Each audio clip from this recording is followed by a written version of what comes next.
All righty, yeah. Did anybody think of any questions during the break? Issues that we've already discussed? I know you've got a lot of questions in your mind. They're probably coming up. Yes, sir. When you're on a property and someone has a question, whether someone calls in and says, so-and-so lives in this unit on your property, we haven't heard from him, or all this, and all of a sudden you just decide to say, okay, we're gonna do an emergency water check, you supposedly call it, and you enter an apartment. Where does that lie? Outstanding question. And the attorney does cover this in the afternoon session, but since you've opened that door, I'll be glad to go through it. It's a great question. And it is kind of appropriate to what we were talking about when we talked about 48-hour notice. The way the law is worded is that if there are exigent circumstances like flood, fire, for example, you smell smoke, you can see there's water coming through the ceiling, the floor up above obviously is leaking. These are exigent circumstances. You could probably even make a good argument that, you know, the alarm is going off in there, there's an elderly guy in there, he's had heart problems, he hasn't turned off his alarm, the newspaper is still there, the drapes haven't been opened every morning. I mean, you've got to be reasonable. If you can form a reasonable opinion that you think, you know, there may be somebody in there, he's not breathing or whatever, you might make the decision to go in. Knock on the door, shout your arrival, let people know that you're there. Maybe call the police to stand by while you do that.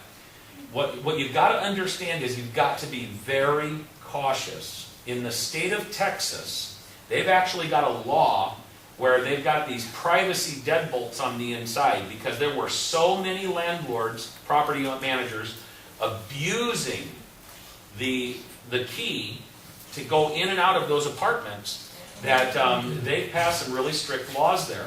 And when I've been to Texas, the number of times I've been there, I always see these double deadbolts. They've got the deadbolt on the outside, you know, the keyhole on the outside, the lock on the inside. But on the inside, it's a privacy deadbolt. It's just locked and you can't get in. There's no keyhole on the opposite side. If you go in without permission, and this lady's just getting out of the shower, or she's watching TV and her all together, she's probably not going to be real happy. And it's easy for them to make the allegation that you're just a lech.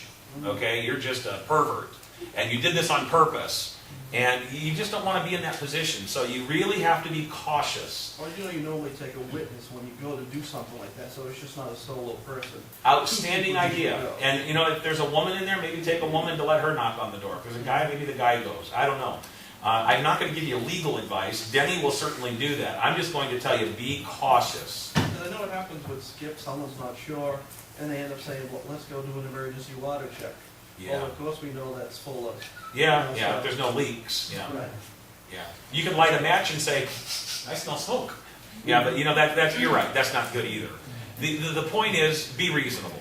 If you go into somebody's apartment and you don't serve the appropriate 48-hour notice, that person may be able to just abandon their lease altogether. You violated the lease, it's terminated, I'm leaving, I'm moving out.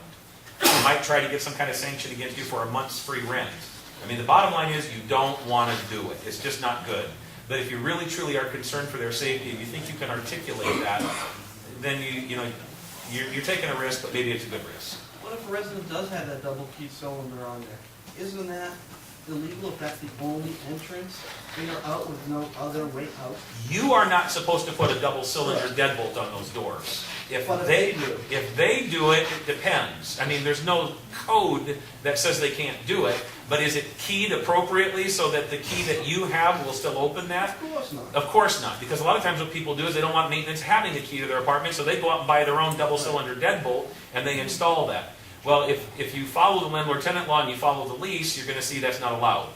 It's not permitted. So you serve a notice, and then if they don't put it back to the other way it was, or let you change it or whatever, then you evict them. But again, that's a legal question. It's getting down to the attorney. And I want to save the legal questions for him because I'm not a lawyer. Good question, though, and thank you. Yes? You see, on this platinum program next level, is there more requirements for the property? We'll talk about platinum during the break. I don't want to take the class to talk about it. And tomorrow, being that you're from the sheriff's office, you'll be in the class tomorrow just for law enforcement people. We'll talk about platinum a lot more tomorrow. But yeah, certainly during the break, I'll be glad to talk about platinum, and there are some special requirements. You have to be a premier property. Not anybody can qualify. The thing about crime-free is, I know, as well as other crime-free coordinators around the country know, out of the country too, You've got some properties that got that crime-free sign there, and they are the best of the best properties. The property we went to last night, that's a great property. And I've got properties in Mesa that before I leave, I think March 27th or 8th, 28th, whatever it is, I'm scheduled to go yank down signs because they are not good properties. They've had the signs, new owners have taken over, management doesn't care, they've got new people in there. I've got to yank down those signs. The average citizen cannot tell. They've got the same sign, which one's the best property and which one's not. Once we put up crime-free platinum, people are going to know this is the best of the best. And what they're going to see, I believe, are some huge benefits to that exclusivity of being one of only 3 properties in an entire city that's got a platinum rating. Not only does that get you better residents, that's going to get you the best employees and higher retention of both. And we'll have webinar training where they can go on the World Wide Web and view special training programs and special live training that they'll be able to attend locally and regionally and nationally. And we'll have just a whole bunch of other things. I don't want to go too deep into it, but Platinum is going to be an awesome program.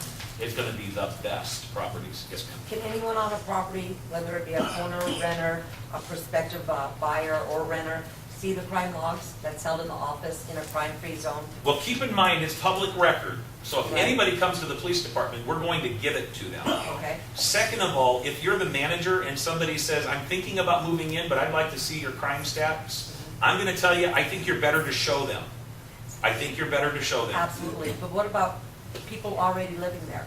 Do they have the right to come in? Absolutely, I would hope, to see those logs. I would say so. Absolutely, okay. That's And what if I you want. don't show it to That- them, they can get it from the police department anyway. Right, but in a So- crime-free zone, you're assuming that stuff like that is made for knowledge of your tenants. In the crime-free program, we don't mandate that you share the crime stats with your residents. Okay. But one of the things we'd like to see you do, if you've noticed a trend, wow, that's the second car that's been burglarized. Uh-oh, that's the second car that's been stolen.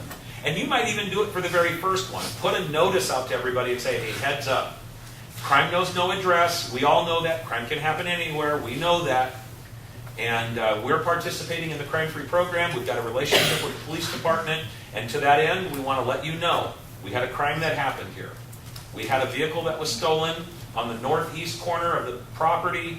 And we'd like to remind all of you again, we need your help. Roll up your windows, lock your doors, take your keys out of your cars, remove all your valuables, put a club on the steering wheel. You know, kind of that type of an approach.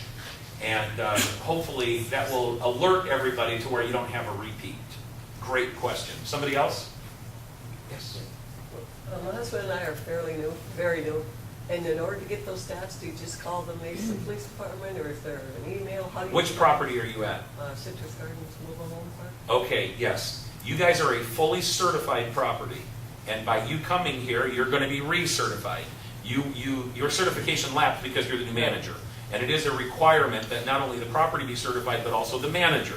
So since you're here, your property is renewed. And Kim, who's in the back of the room, is the person who will send you your crime stats. Okay. Just visit with Kim during the break. She'll get your email address or your phone number, and then she'll work it all out, and you'll start getting your crime Great, stats. thank you. Now, keep in mind, as mobile home park managers, that when I say the 10-day notice, you're thinking 1430.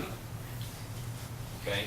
So, like if somebody's in non-compliance, they've got a pet, they're not supposed to have a pet, you don't give them a 10-day notice, you give them a 1430 notice. They've got 14 days to get rid of the pet, or 30 days you evict them. Okay? And when you hear me say non-payment of rent is a 5-day notice, you need to be thinking 7-day notice. Because in the manufactured housing world, the notices are a little different. Another difference is when you hear me talk about giving the 30-day notice of non-intent to renew the lease, you know, we intend not to renew the lease, here's your 30 days, get out. It's not that easy in mobile home parks. Some people call mobile home parks, their lease is a perpetual lease. They say that. It's not technically a perpetual lease, but in a way it is. I mean, you pretty much have to have cause to get somebody out. You can't just say, I don't want to rent to you anymore, see you later. So, Well, it's probably, they own the home there, you know, it's not like you're renting. but you're renting the space to Renting them, and the they're space. welcome to take their home with them when they go. So you can still evict them, and you can still non-renew them, but you have to know what you're doing and why you're doing it. Now, I taught a crime-free mobile housing class last week. And that was a class you were really supposed to come to, but you obviously didn't get the phone call. And it's okay, you're